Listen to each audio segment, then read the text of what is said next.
vivo, muy bien, excelente. Muy bien, estamos aquí en vivo. Claro que sí, vamos a ya a buscar a nuestros invitados. Buenas noches a todos. Bienvenidos a este modesto espacio. Vamos a tener una entrevista muy brutal el día de hoy, claro que sí. Yo estoy seguro que la vamos a disfrutar muchísimo. La invitación a mis invitados del día de hoy. Acá está Raymond. ¿Quién está por ahí? Laura. Hola Ángel, ¿cómo estás? ¿Cómo estás? Muy bien. Dame un segundito que estoy aquí buscando a Raymond y ya. Yo no me siento muy bien, así que por eso la cara de atropellada, pero No te aquí preocupes, no te estoy. preocupes. No te preocupes. Ya va. Un segundo para buscar a Raymond. Raymond sale como... Ah, mira, aquí está, creo que tengo una invitación de él. No. Dame un segundo, ya lo vamos a buscar. Aquí está. Raymond, si quieres, mándame la invitación a Instagram y ya yo te agrego, si quieres. Bueno, aquí estás. Listo. Bueno, listísimo. Ahí vamos a esperar que Raymond se conecte y vamos a darle play a esta entrevista que les agradezco mucho. Nosotros estamos esperando con mucha ansiedad esta entrevista. Raymond, buenas noches, ¿cómo estás? Buenas noches, Ángel, ¿cómo estás? Laura, Muy bien. tanto tiempo sin verte. Ya les puedo comentar que no me siento muy bien, así que por eso la cara. Tanto tiempo sin hablar, Laura. ¿Ah? ¿Ah? Tanto tiempo sin hablar. ¿Cuánto tiempo sin estar?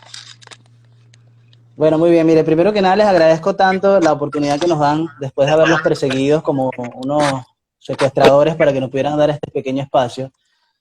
Y aparte también me encanta porque es la primera vez que entrevisto a venezolanos, aunque no lo crean, porque he entrevistado aquí un montón de gente de Puerto Rico, de México, de República Dominicana, de Argentina, y han aportado mucho a este espacio y también creo que ustedes van a hacer un espacio notable, van a hacer un aporte notable, quise decir, a este espacio porque nosotros hemos visto su contenido, hemos visto la manera en cómo ustedes analizan las cosas, hemos visto de alguna forma el criterio que ustedes están de alguna manera exponiendo y dijimos, nada, vamos a buscarlos a ellos y el equipo todo fue en búsqueda de ustedes, bueno, aquí estamos. Entonces, primero que nada les agradezco muchísimo.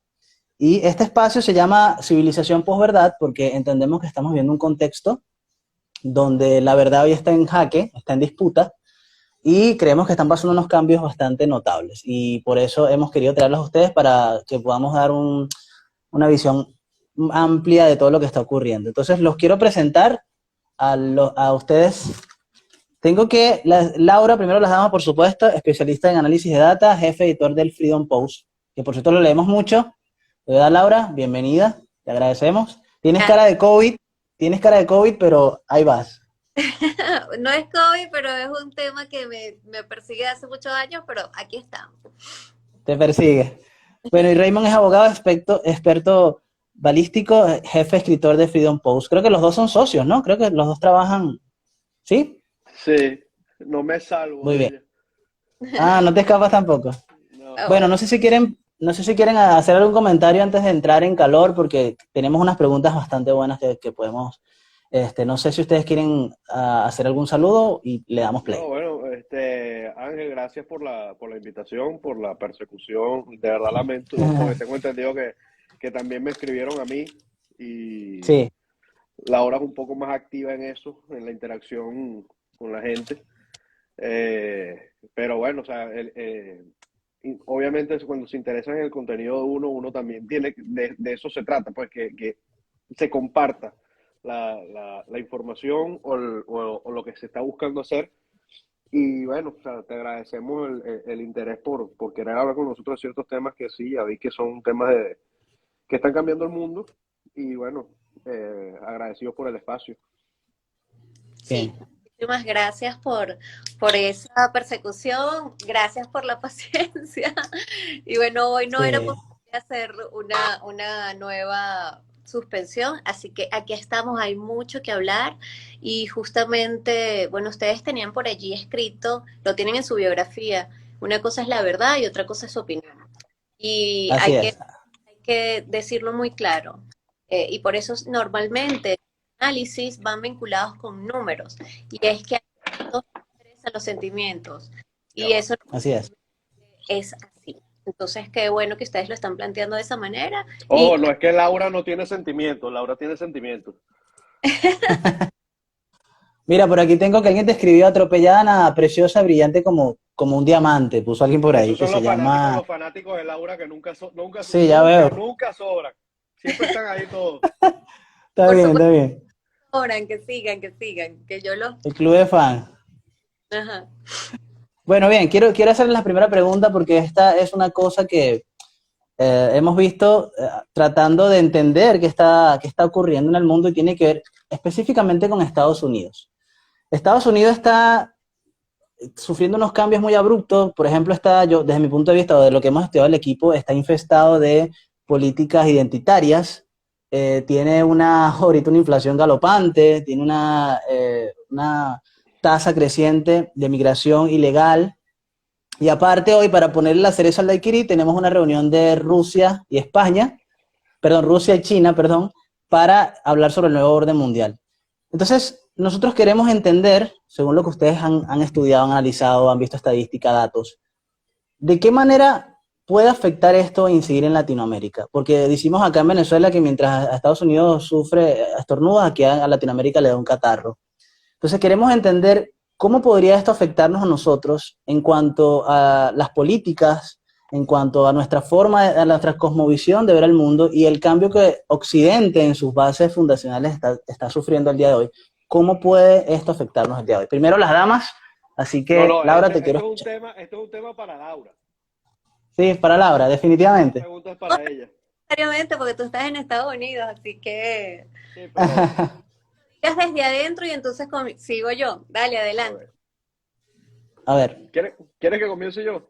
Sí, sí, porque sí, estás en... sí, déjate.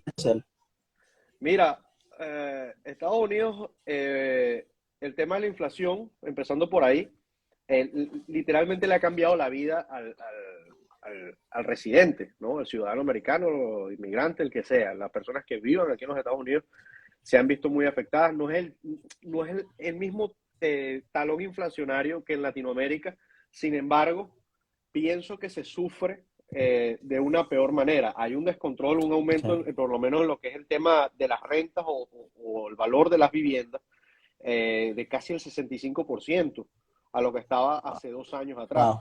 La gasolina llegó a estar en casi $4.80 en el estado de la Florida, ¿no? Cuando siempre este estado ha sido uno de los más económicos en el tema del uso del combustible. Entonces, eh, pienso que Estados Unidos está sufriendo las consecuencias de una mala administración permisiva que está trayendo simplemente eso tanto que hoy se reúnen China y Rusia, como lo que vas a decir, simplemente están atrayendo eso, porque ¿cuál es la idea? Eliminar a la primera potencia del mundo, que era Estados Unidos, que están cerca de hacerlo, porque todavía pienso que este gran país se puede levantar, pero sí están muy afectados por el tema de las políticas, de las últimas políticas de esta administración. O sea, es muy notorio, hasta en el vivir de las personas, el tema de la clase media y la clase media baja están yendo directamente para abajo, ¿no? Es muy similar a lo que vivimos en Venezuela, pero como te dije, o sea, es una manera distinta de verla cuando tú pasas por los dos temas. Para mí que estoy acá, Claro, es un déjà vu, claro. ¿no? Un déjà vu al que quizás Claro. estoy un poco más preparado. Es un tema, te voy a poner un ejemplo personal muy corto. Una persona a mí me preguntó, ¿por qué tú guardas efectivo y no utilizas más el banco? Porque sinceramente en unas políticas acá yo tengo miedo de que pase lo que pasó en Venezuela, por ejemplo, con el Banco Latino, o lo que pase lo que está pasando en el Líbano con el corralito, o lo que está pasando en China con el mismo corralito, que ataquen el dinero de la gente. Entonces pienso que ante este tema de la inflación, una de las soluciones es tener también algo de efectivo o cash consigo, porque no sabes no sabes mañana en qué precio van a estar las cosas. Muy bien. Es un Laura, tema quisiera... muy largo. Sí, no, el contexto me parece que es bastante hostil. Laura, agregada a la pregunta, te pregunto, ¿estamos cerca de que Estados Unidos sea desplazada como potencia del mundo? ¿Qué crees tú? No estamos cerca, lo estamos viendo. O sea, nosotros lo vemos no solamente desde el punto de vista geoestratégico, militar y político, y lo vimos, por ejemplo, en Afganistán con una retirada sumamente desordenada, con una retirada que realmente mostró que Estados Unidos ya no es un referente en términos políticos, en términos de seguridad y en términos militares en el mundo. ¿Y qué es lo que está pasando? El asunto es que Estados Unidos ha decidido no involucrarse más en el mundo, no involucrarse más como el rol que tenía de policía del mundo. Y bueno, básicamente se está replegando y también esto es respuesta a lo que sus contribuyentes o a lo que los votantes están, contribuyentes y votantes están diciendo, mira, ya no te quiero más viendo hacia el mundo, sino te quiero más replegado y viendo hacia adentro. El problema de esto es que justamente entonces Estados Unidos pierde su papel hegemón, pierde esa influencia estratégica que ha tenido sobre el mundo. Entonces no es que lo vamos a ver, es que lo estamos observando.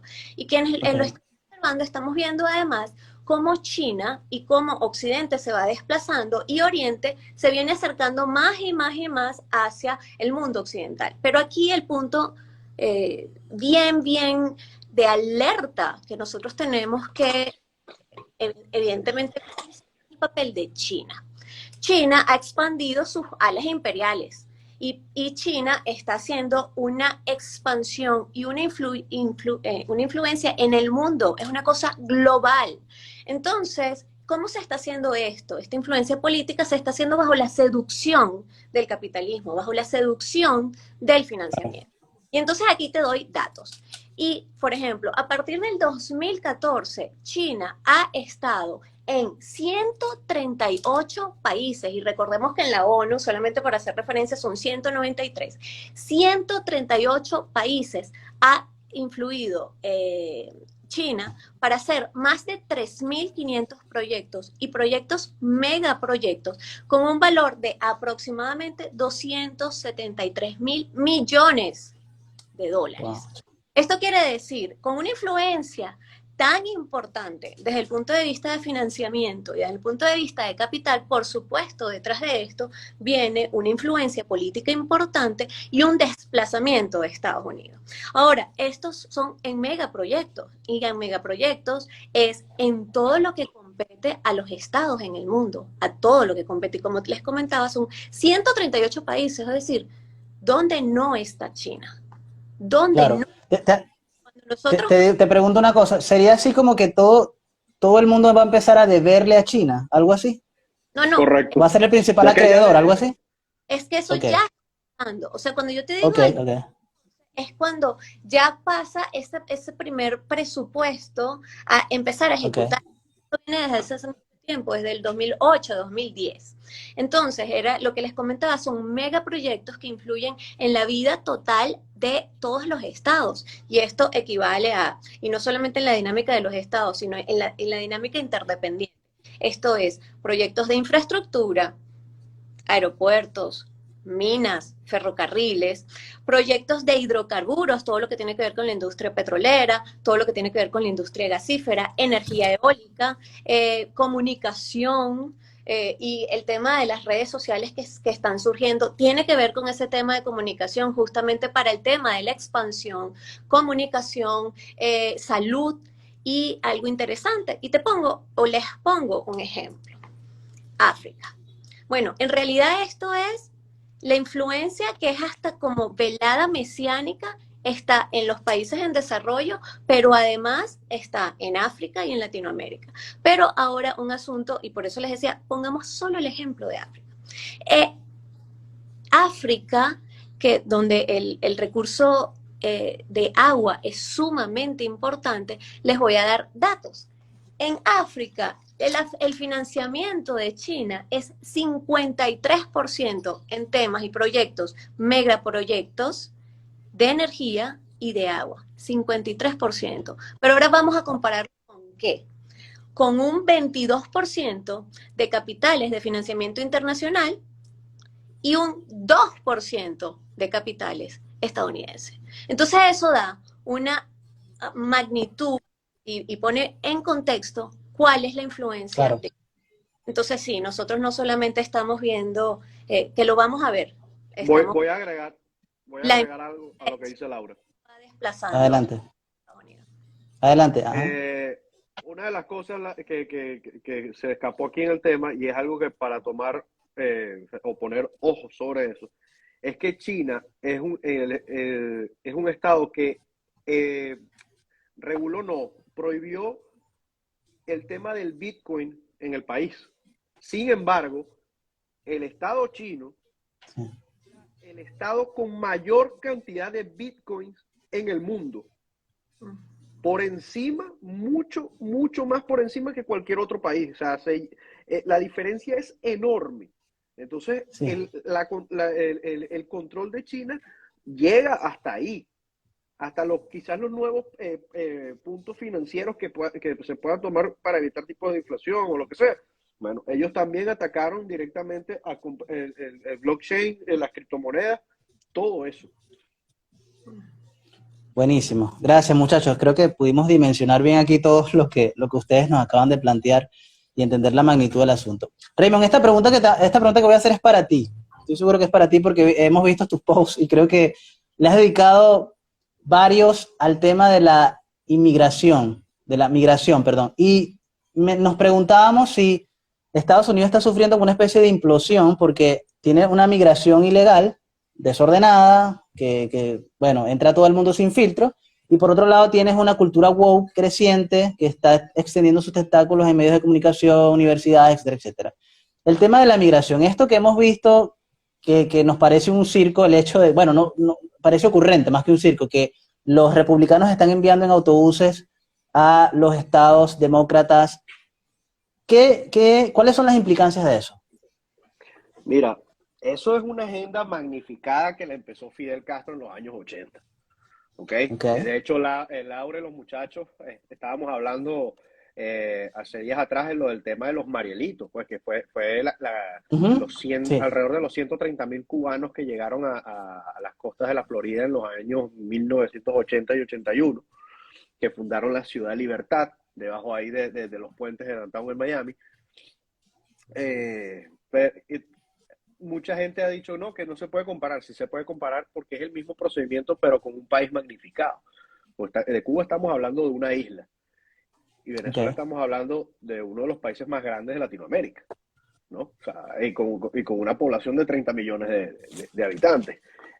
Ahí hay una diferencia. Y el tema más grave de acá es que, claro, con esta administración, ¿qué está pasando? La gente perdió el miedo. Antes, el que cruzara por Claro. frontera en los Estados Unidos, o sea, veían eso como imposible. O sea, que lo hacía un coyote, Uh-huh. que pasó una persona, pasó un grupo de personas, que como, claro, llegó la viveza criolla, llegaron los grupos de coyotes venezolanos, llegaron los grupos que formó el mismo Omar Prieto en Maracaibo, el ex gobernador del chavismo, allá, para comercializar el tema de los coyotes, ¿no? Y Wow. juegan simplemente con el desespero y parten esta burbuja que existe en Venezuela, de las dos Venezuelas, la Venezuela que se arregló y la Venezuela que es la que sufren la mayoría de los venezolanos, ¿no? Los que no tienen acceso a Internet, los que no tienen los mismos beneficios económicos o aquel vínculo o enchufe directamente con el régimen de Nicolás Maduro. Entonces ahí vemos una diferencia que están haciendo, simplemente desplazar todo lo que a este momento a ellos les pueda causar molestia, que desplazan criminales, les venden ideas Uh-huh. de lo que les puede esperar en Estados Unidos, Sí. así como lo hicieron los mismos cubanos. Lo que pasa es que los cubanos montaron 30.000 criminales en unos barcos y los mandaron a la costa. Aquí los mandaron a caminar, hay unos que no llegan, otros que sí, pero han transformado este tema del Darién en una ruta criminal de comercialización de todo tipo. Entonces, Okay. hay negocios por todos lados y el venezolano hoy en día está obligado a sobrevivir, porque ya el venezolano no tiene país. O sea, nuestro país es un país fracturado, un país que no va a volver en mucho tiempo, duela al que le duela, porque mientras existen estas políticas que existen, estos grupos de cohabitación y todo esto, no va a haber algún reparo, esto se va a seguir magnificando. Porque así como el régimen, que empezó, o sea, si tú te pones a ver el tema de las oleadas de inmigración, empiezan primero con estratos altos de educación, después van Uh-huh. bajando, ¿no? Hoy en día de Venezuela están migrando casi la peor parte del venezolano, o sea, esa parte de la población que está sometida a la descomposición social de cerca por el tema de la extrema pobreza y la extrema falta de formación. ¿Y qué pasa? Ahora, claro, ¿a dónde llegan estas personas? Llegan evidentemente a los estados conservadores. Estamos hablando de Texas, sobre todo, que es un estado que los demócratas no han podido tomar en años. Y la manera de destruir Texas es que Texas se vea igual o peor que California. Y Texas es un objetivo principal, y el otro objetivo principal es Florida. ¿Y por qué? Primero porque estos dos gobernadores, tanto Greg Abbott como Ron DeSantis, están haciéndole una guerra muy pesada, no solo a los demócratas, sino a la administración Biden como tal. Y evidentemente estos estados que son como Nueva York, mismo California, todos estos estados de políticas abiertas de inmigración, evidentemente son políticas abiertas de inmigración porque no están en una frontera.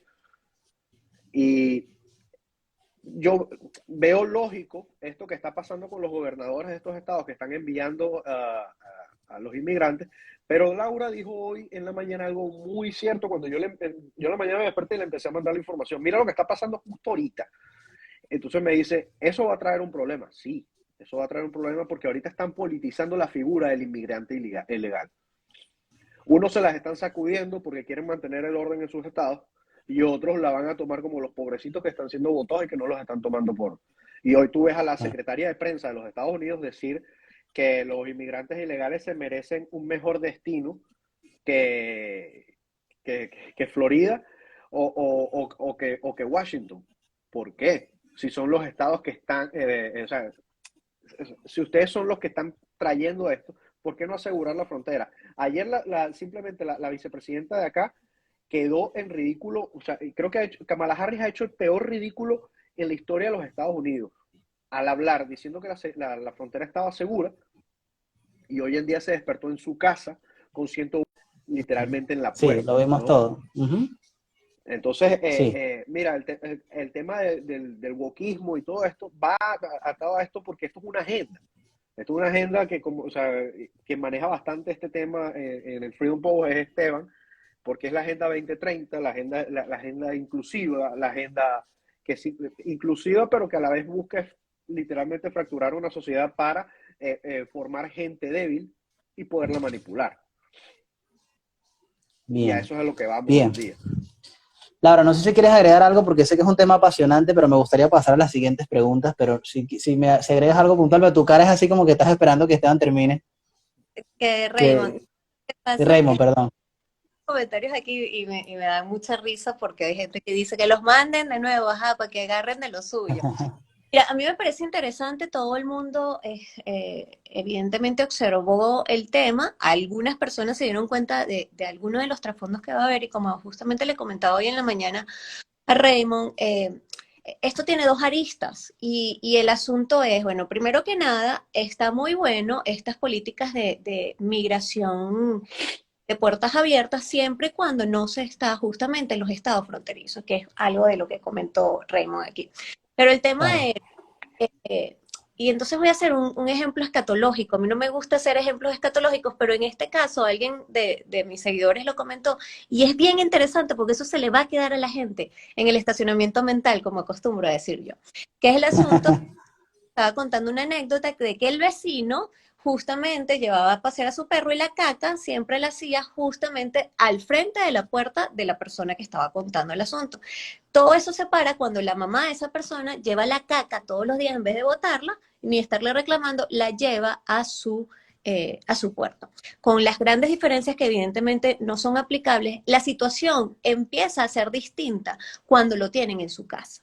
Entonces, en este momento, el asunto de una Kamala Harris como vicepresidenta que siempre dice, mira, es que la frontera está cerrada, bueno, está muy bueno como estrategia política que el gobernador de Texas, Greg Abbott, le haya dicho, ok, aquí está la frontera, que tú dices que está cerrada, entonces te estoy mandando 101 migrantes en 2 autobuses al frente del Observatorio Naval para que es tu casa, para que tú digas cómo es posible. A mí me encantó eso. Eso está muy bueno. Sí. muy, pero muy buena, y particularmente yo me reí hace un rato en la tarde, porque yo decía, esto es un juego político, una estrategia política.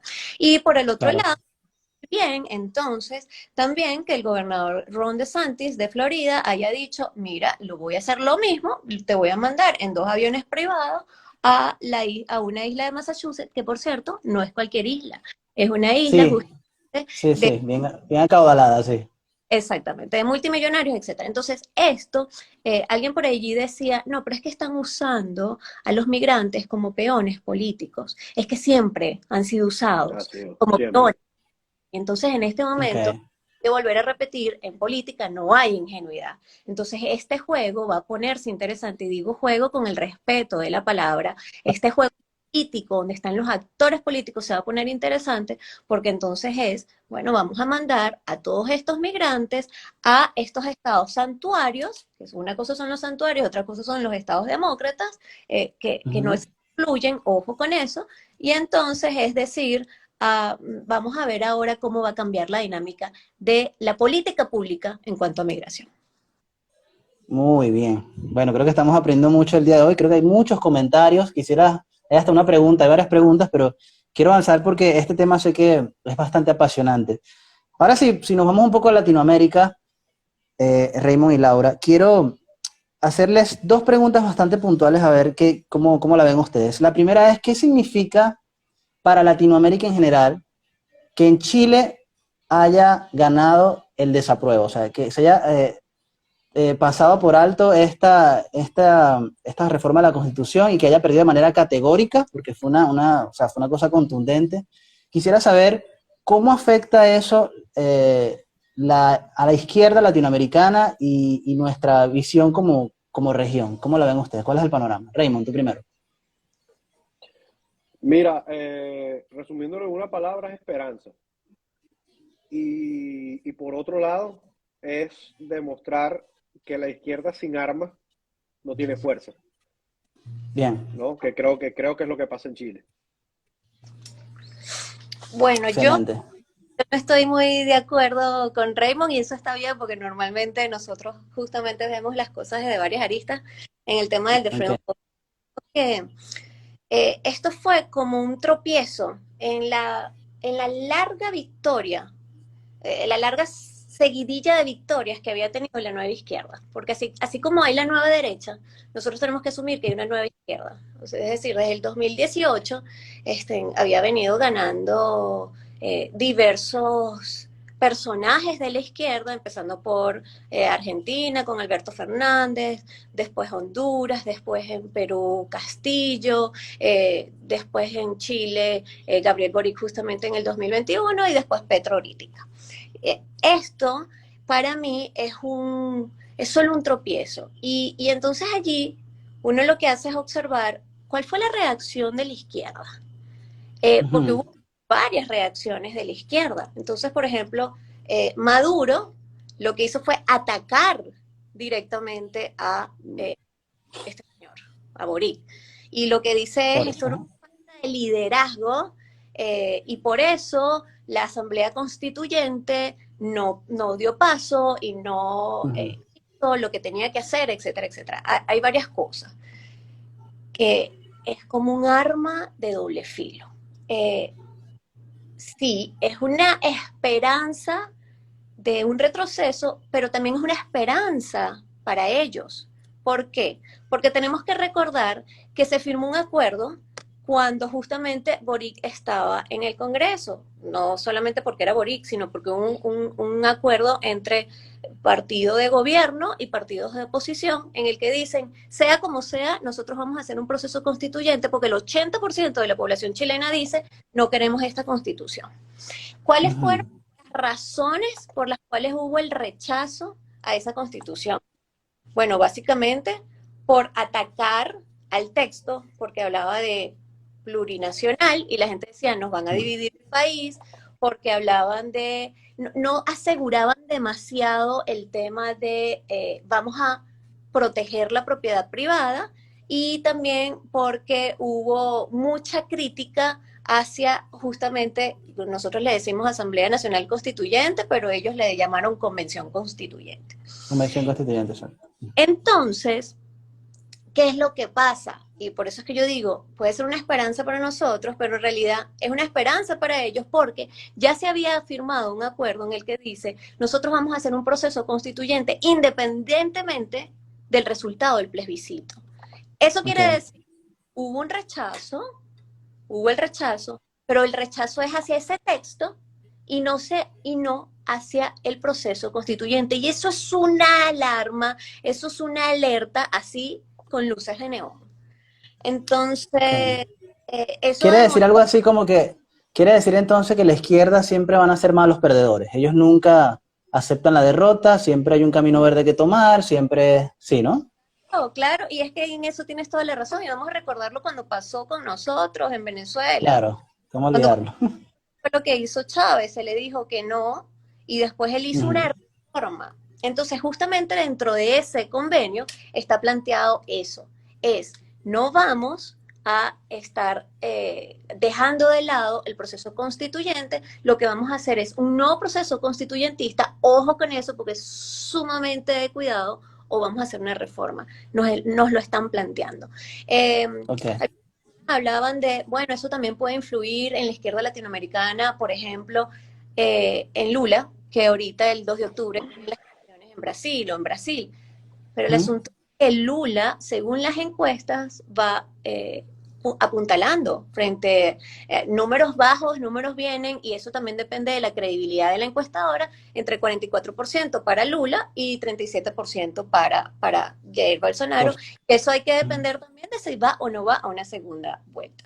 Pero el asunto es cómo entonces afecta cuando además tenemos un mapa latinoamericano rojo rojito, donde solo está Ecuador, Paraguay y Uruguay que no son de izquierda. Entonces, eso es un tema de alerta y de mucha alerta para la derecha chilena, si es que de verdad quieren mantener a su país donde la Constitución y la Carta Magna no esté ensombrecidas por lo que tú hablabas del wokeísmo y de todo eso que se está tratando de implementar en las Cartas Magnas. Y cuidado Colombia también. Vale, buenísimo. A ver, Raymond, en todo ese panorama escatológico que nos narraba Laura, te quiero preguntar sobre los últimos acontecimientos de Argentina. Todo el mundo vio el supuesto intento de asesinato a Cristina Fernández de Kirchner y todo eso causó un revuelo. Sin embargo, hay un proceso judicial que está en marcha y al parecer va en serio. Este fiscal parece que va muy en serio, hemos escuchado sus declaraciones y te pregunto, ¿qué repercusiones podría tener para Latinoamérica o para esta izquierda si Cristina Fernández de Kirchner fuese encarcelada? Si acaso ocurriera eso, si lo ves, si lo, tú Bueno, lo vislumbras. eso sería un éxito para el sistema de justicia argentino, ¿no? O sea, y más que todo para un fiscal como Luciani que ha ido de frente de la misma manera que lo hizo Nisman, ¿no? Luciani, o Ujú. sea, todo el mundo habla del atentado a Cristina Kirchner, pero nadie habla de la amenaza literal de Alberto Fernández a Luciani. O sea, que en televisión dijo que esperaba que Sí, él no se suicidara, ¿no? sí, sí. Eso a cualquier persona con dos dedos de frente le levanta las alertas, ¿no? Eh, yo espero que Cristina Kirchner caiga presa, espero que sea así. El tema del presunto ataque, sí, o sea, es muy difícil saber la razón de fondo, ¿no?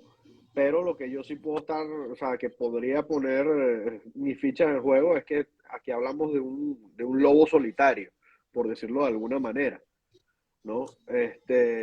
No que era alguien coordinado o que la derecha intentó, ahí salió un tipo diciendo que que Milei estaba vinculado con el atentado, uno de los Ujú. simpatizantes de Cristina Kirchner, pero sin pruebas, ¿no?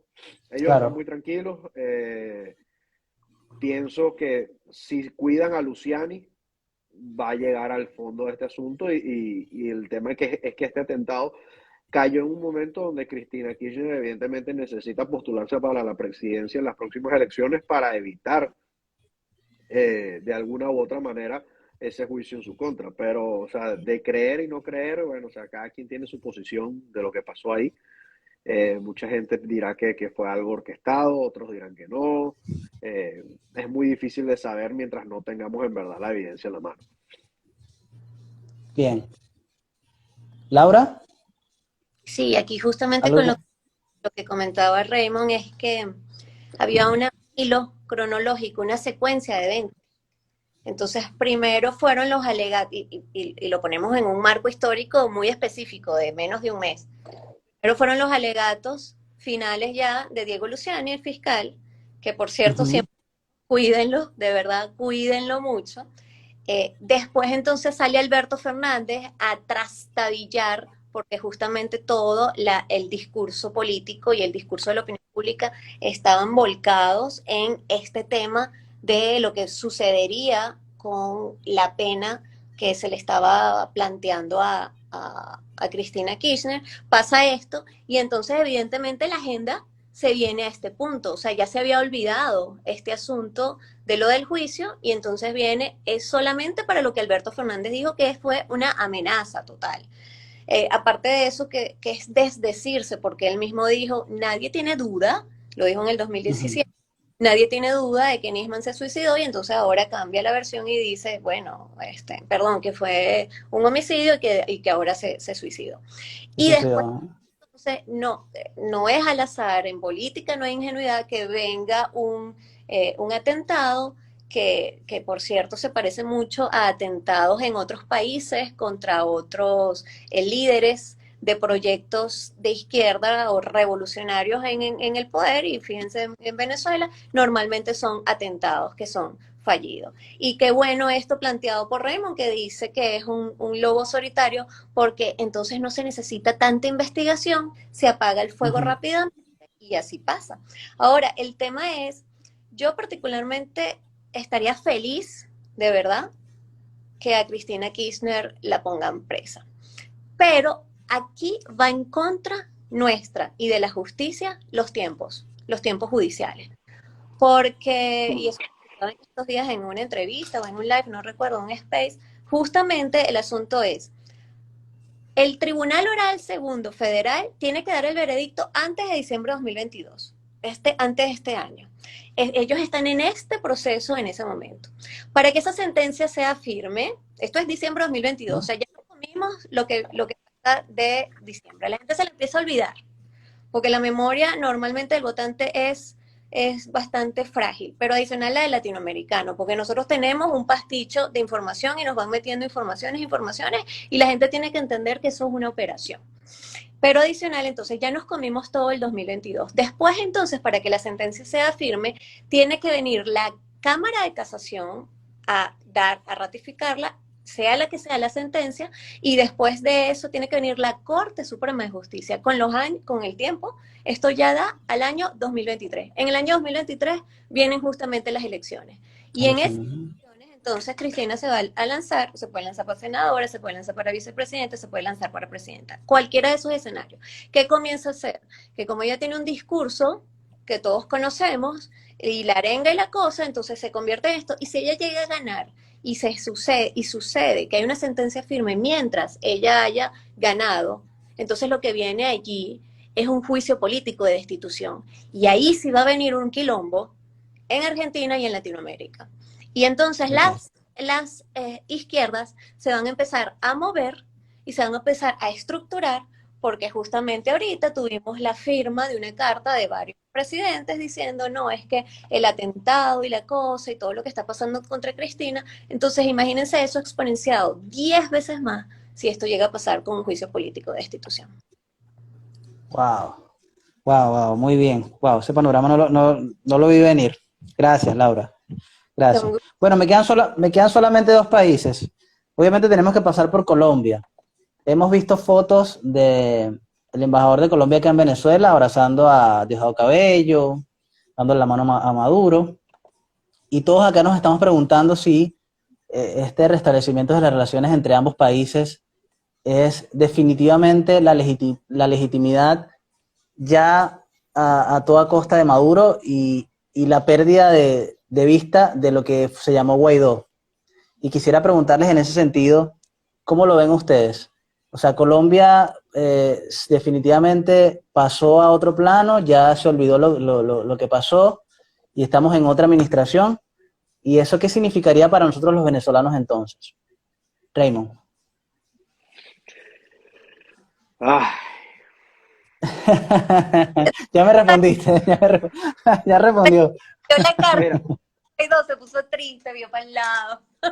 Sí, sí, sí.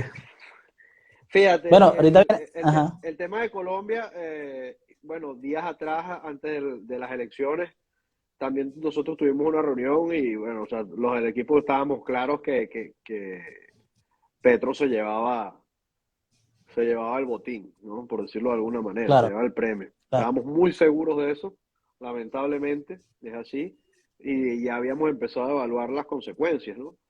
La primera consecuencia de todas era Monómeros, empresa a la cual denunciamos hace un mes atrás por un hecho de corrupción, que ya literalmente está en manos. Aún no ha cesado la administración de Rodríguez Laprea, pero va a suceder, eso no es obvio.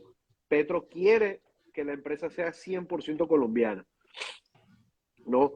Eh, el otro tema es el tratado de paz con la guerrilla, el nuevo tratado de paz. El ELN va a ser simplemente un partido político después de haber asesinado, violado, secuestrado y aterrorizado todo un país por décadas. Va a salir impune. Y lo otro es la unificación de la nueva Gran Colombia, ¿no? Que era este país que formaban Venezuela y Colombia en los años de Simón Bolívar, y hoy en día va a volverlo a hacer, pero versión narcotráfico. O sea, eso es un tema para mí de lógica. No estamos hablando de izquierdistas, estamos hablando de criminales guerrilleros, no claro. una persona con un ideal socialista, no, no. Aquí el presidente de Colombia es un asesino guerrillero, y ese título no se lo va a quitar a nadie porque no hay ex asesinos, ¿no? Eso siempre va a estar. Y con el tema de Venezuela, en su reconocimiento a Maduro, yo pienso que Guaidó está liquidado desde hace mucho tiempo, es algo que vengo manteniendo. Pienso que el tema de la fantasía del interinato se redujo solo a una red social que es Twitter, porque ya ni en Instagram ni en Facebook la gente se conecta para verlo. Y tú ves literalmente el mismo rechazo de la población. Estos exdiputados que aún se creen diputados y van mostrándoles a todos su portacredencial de que son reconocidos y todo eso. Eso no sirve nada. Lo triste de esto es que estos tipos, sin hacer nada, aún siguen cobrando por un fondo de liberación de Venezuela, que es administrado por Estados Unidos, pero siguen cobrando sin hacer nada. Es decir, están becados. Todos los que están en el exilio están becados. Tienen esa pequeña beca de ayuda. Y el tema como tal, en Venezuela no hay un gobierno, hay una narcodictadura donde manda una sola persona y hay otro grupito que simplemente lo que quiere es cohabitar, que no son nada.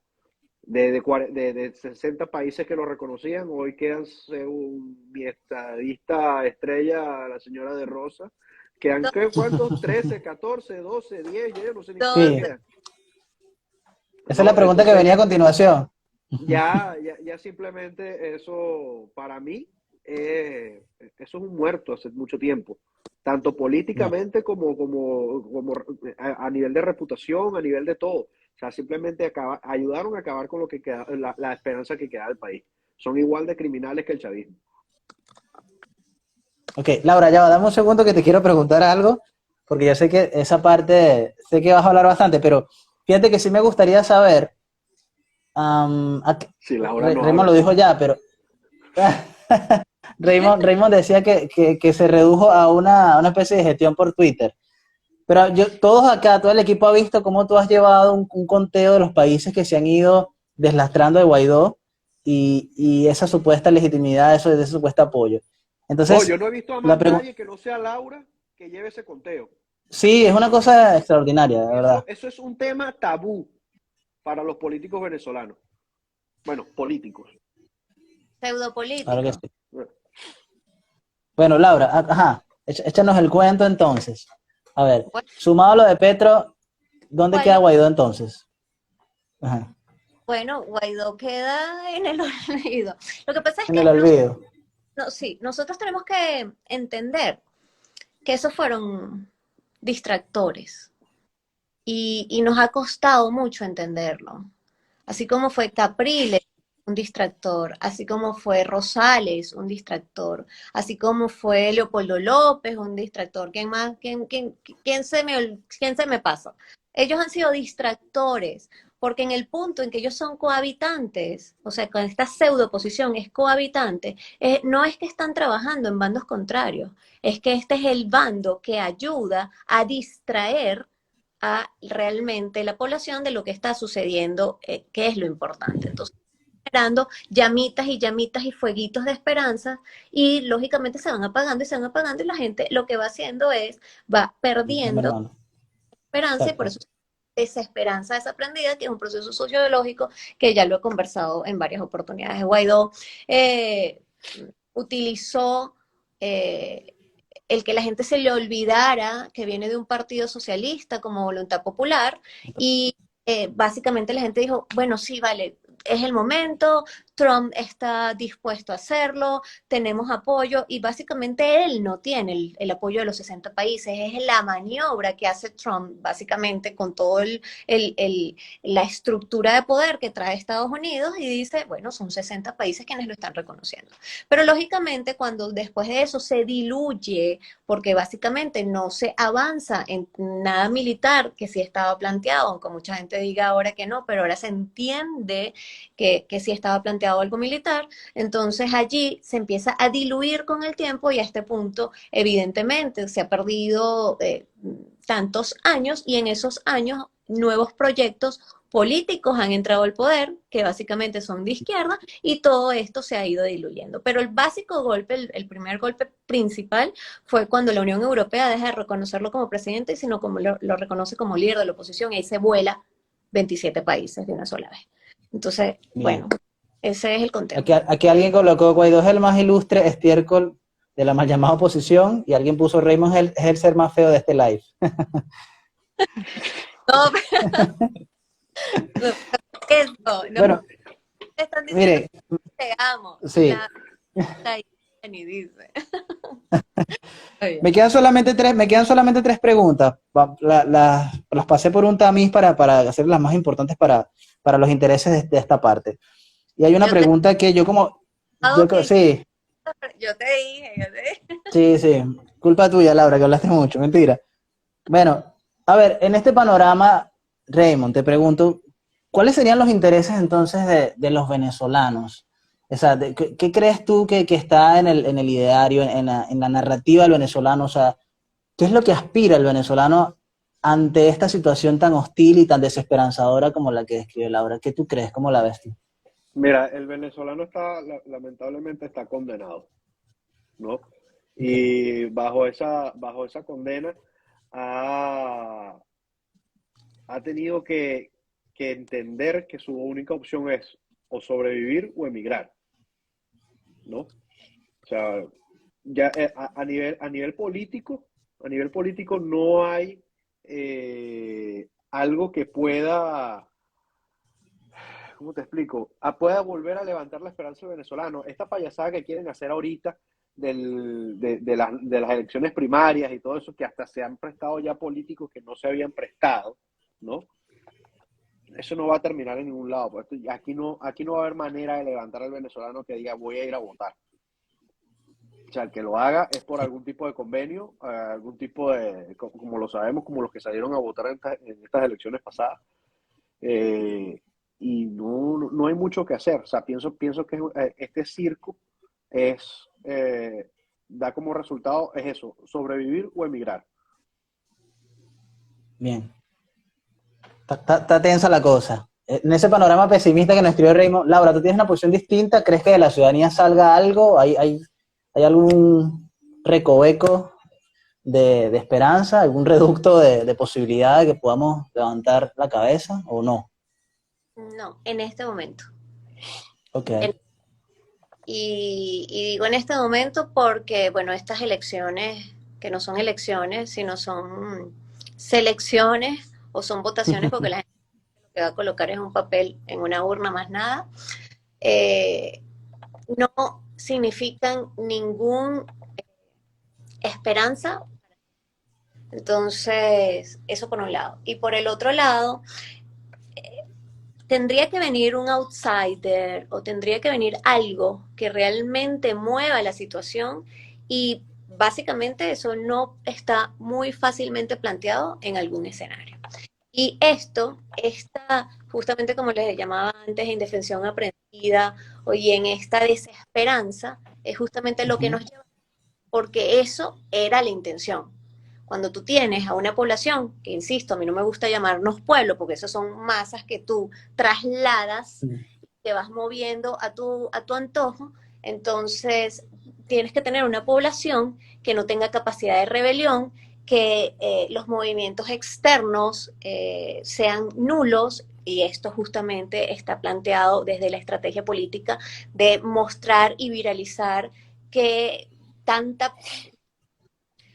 persona no muy sana, por decirlo de alguna manera, está en Estados Unidos y entonces la gente no se ve representada ni se ve, sabes, como que este es igual como el venezolano. Entonces esta estrategia es parte de una operación psicológica para decir, para plantear que los ciudadanos sean idiotas, como ya lo explicaba, y lo idiota no es un insulto. El idiota justamente viene del griego, que es esta persona ensimismada en sí mismo, en lo propio, que no se vincula a asuntos públicos ni a asuntos políticos. Entonces lo que se quiere es generar mucha gente idiota en el exterior, vuelvo a insistir, no es un insulto, para que no se vinculen entre ellos y no puedan hacer movimientos en el exterior que puedan irse contra el régimen en el país. Entonces, básicamente yo veo los escenarios ahorita bastante complicados, a menos que hayan imponderables u outsiders Claro. que puedan mover y hacer un terremoto en eso. Pero básicamente ahorita estamos en una normalización del caos y eso es bastante complicado. Venezuela no se arregló, es una normalización del caos. Muy bien, muy bien. Bueno, mis últimas dos preguntas. A ver si puedo irme.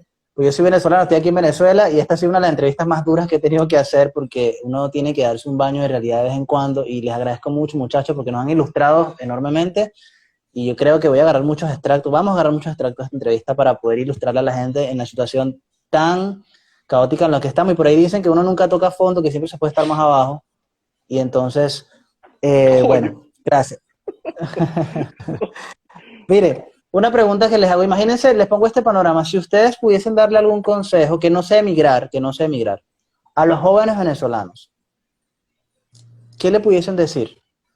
¿Algún consejo para poder estar aquí y sobrevivir como tú decías? Pero ¿qué hacemos? ¿Nada más tratamos de conseguir un trabajo o nos formamos, tratamos de emprender? ¿Qué hacemos? Porque si emprendemos entonces tenemos demasiadas barreras para poder hacerlo. Pero algún consejo para los jóvenes venezolanos, ¿cuál Raymond, sería? saca tu coach motivacional ahí del que hemos Exacto, hablado. ajá, caramba.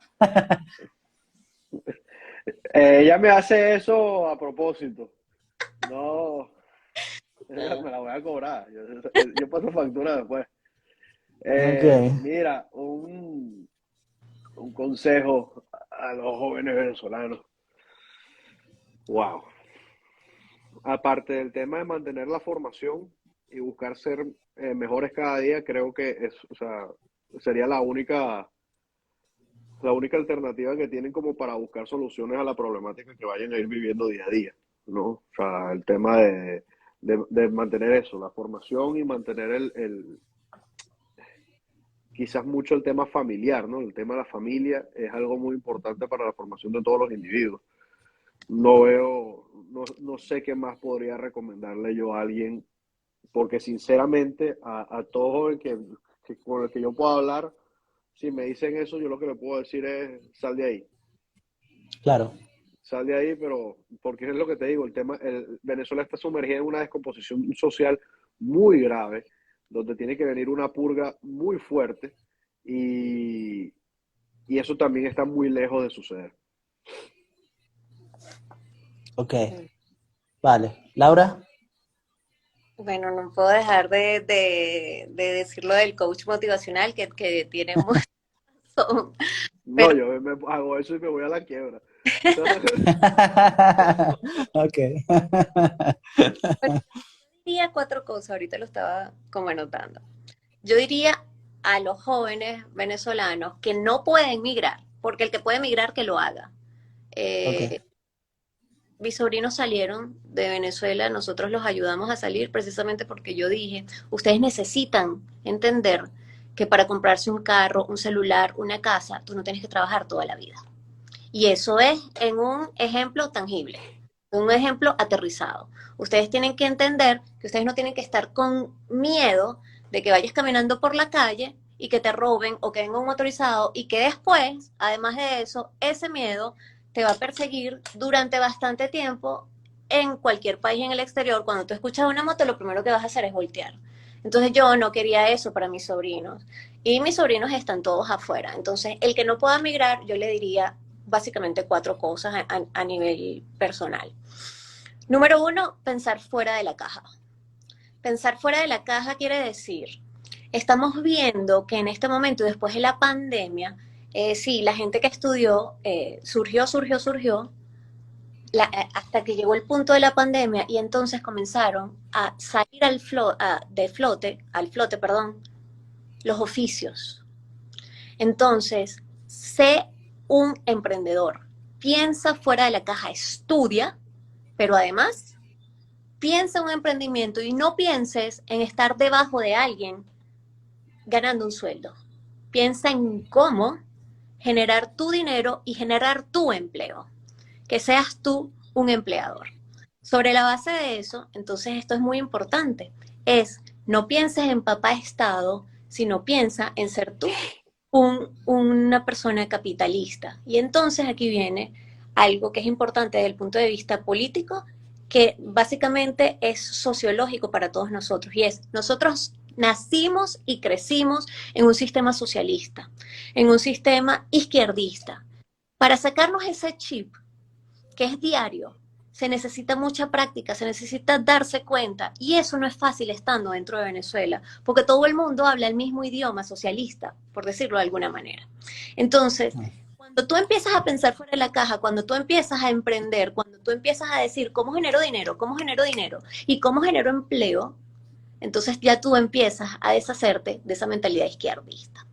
Y lo último que les quería comentar era justamente en coincidencia con lo que decía Raymond, es aliméntate mucho de tus amigos y de tu familia. Vive lo más que puedas, pero cuando tengas que salir, si es que decides salir, hazlo con desapego. No vivas con un pie en Venezuela y un pie en el exterior, porque eso no es vida. bien. ¿Viste, Remo, quién era la coaching? ¿Quién era realmente la coaching? Ella hizo eso para ponerse a pensar qué iba a decir y dejarme a mí mal parado acá. Sí, exacto, para avergonzarte a ti. Sí, No, sí. pasa es, yo tengo que aquí hablar, que aquí tenemos al coach motivacional de Raymond, que a veces me dice una Sí. cosa, Raymond, o sea, es una motivación. Bueno, muchachos, Vamos, chamo. la última pregunta de esta noche. La última pregunta la sacamos de un post que hemos visto de ustedes, creo que ambos lo colocaron o alguno de los dos, no recordamos bien. Ustedes tienen una frase que dice, creo que la hemos visto en ustedes, si no me corrigen, que dice algo así como que se vayan todos.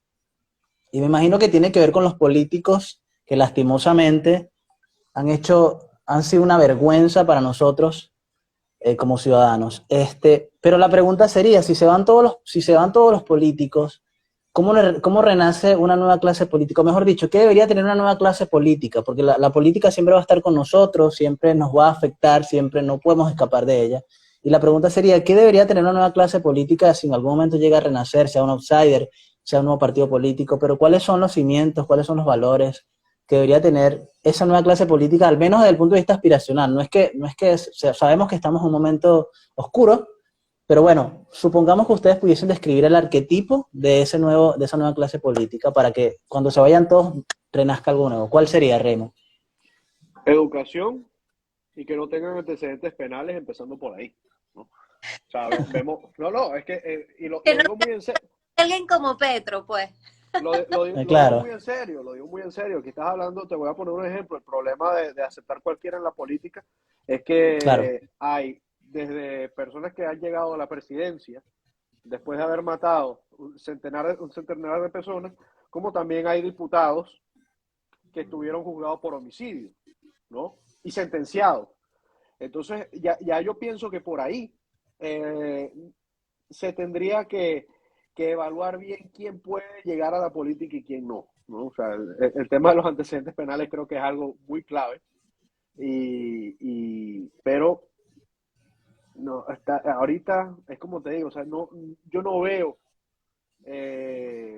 no lo tengo presente porque sí, o sea, al punto que yo estoy, al punto que veo Venezuela hoy en día, pienso que yo en vida no lo voy a ver, lamentablemente, ese es mi punto de vista.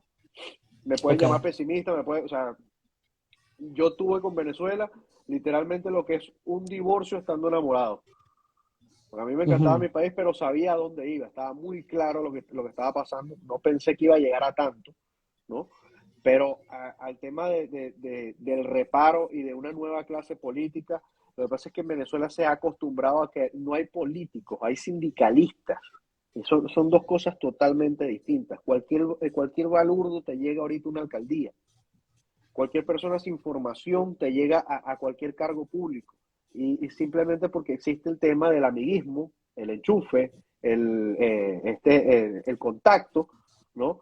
Ya en Venezuela tú no entras a un organismo público por concurso desde hace cuánto. Eso se eliminó. Ahí no existe Mm. ya personas que vayan a entrar por concurso a ningún cargo. Entonces, para recuperar eso, primero hay que restablecer todo el sistema completo, el sistema político, el sistema judicial, el sistema educacional. O sea, hay que hacer una reestructuración muy, muy grande y no la veo. Sinceramente no la veo. Bien. Laura, para cerrar Bueno, con broche de oro. Ujú. cuando hablas del arquetipo, se me vino justamente que yo tendría como ideal de temas políticos, en temas políticos, a los arquetipos que sean héroes y sabios. El Ok, héroe ame a su país y ame a la gente, que sean sabios, es decir, que estén más preparados que nosotros tres que estamos aquí. Que estén más, claro. porque se supone que si yo voy a tener un presidente de la República o una presidente de la República, pues tiene que tener cuarto nivel, tiene que estar preparada o preparado eh, en posgrados o doctorados o magíster, sea cual sea el caso, que hable por lo menos el inglés. No es, no es comprensible que tengamos un presidente en este mundo que no hable inglés. Pero es Eh, que ya va, yo creo que eso está pasando hoy en día en toda Latinoamérica. claro, claro, porque es que no, Creo que el único que habla inglés es la calle. y No sé seguramente, si no sé si el de Paraguay habla. No lo he escuchado nunca. uh-huh. Pero ya eso es un tema de composición social completa que existe en toda nuestra región.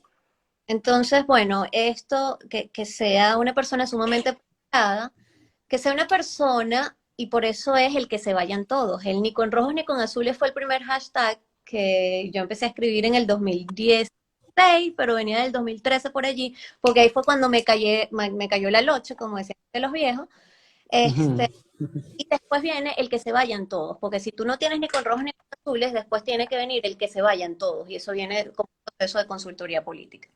Para esto, entonces, las personas que se postulen tienen que ser más preparadas que uno y que nosotros lo exijamos.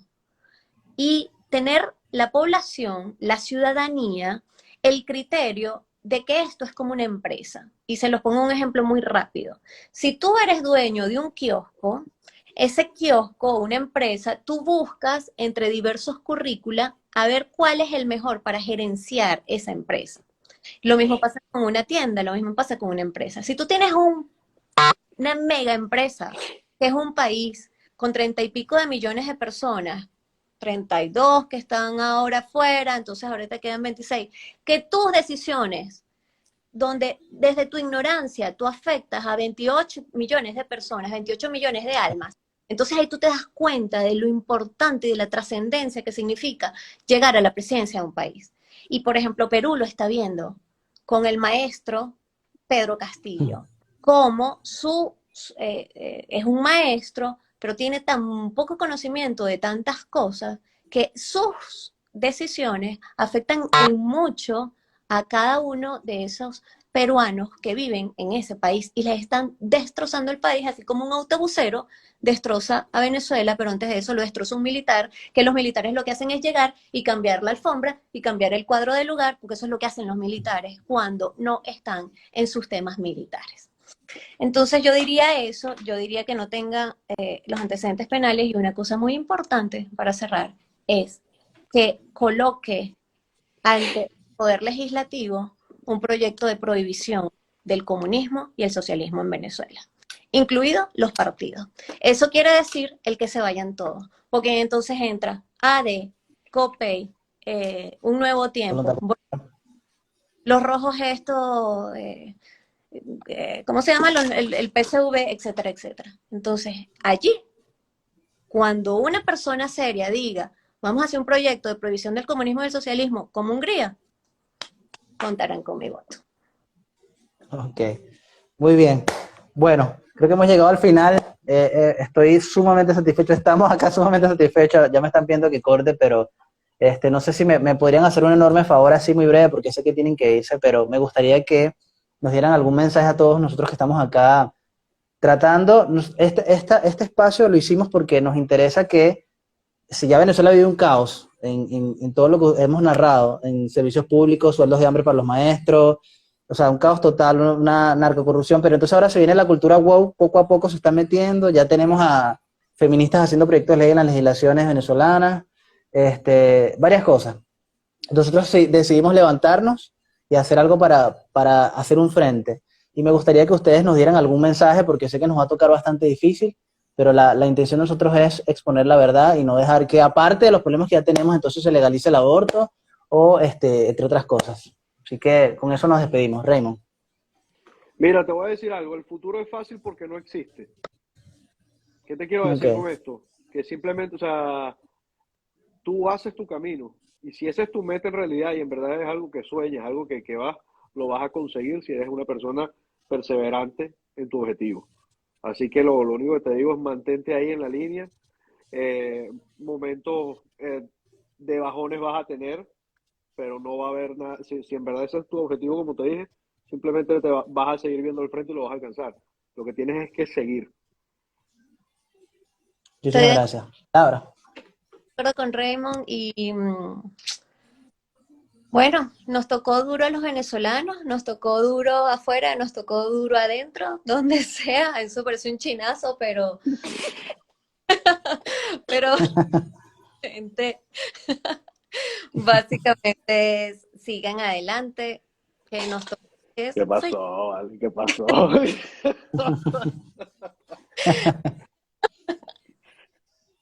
Bueno, Laura, mira, aquí en el chat tienes un montón de piropos, alguien dijo gracias, y bueno, varias personas comentaron, y nada, les puedo decir que este live lo vamos a cortar en pedacitos para aportar valor a todas las personas que nos siguen en la comunidad. Todo el equipo está muy agradecido con ustedes, y esperamos volver a tenerlos en algún otro momento. Gracias por ilustrarnos, de verdad, gracias por inspirarnos, porque nosotros siempre los estamos leyendo para poder entender un poco mejor cómo ocurren las cosas.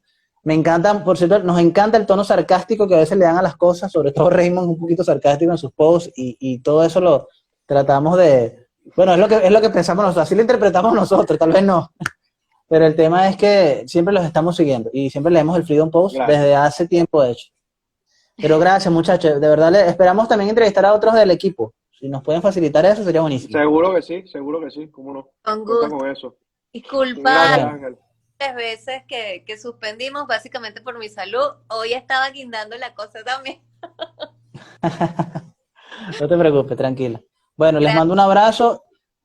Pronto los quiero invitar también, porque voy a tener una... Bueno, yo se lo digo a Laura para que te lo comente. Tengo una sorpresa para acá, para Venezuela. Me gustaría que ustedes fueran parte, pero se lo comento a Laura y Laura que te lo comente a ti. Les mando un abrazo, muchachos. Y muchas bendiciones para ustedes y gracias por todo. Perfecto. Que esté muy bien. Gracias, hermano. Saludos. Bye. Saludos, un abrazo. Bye. Bye.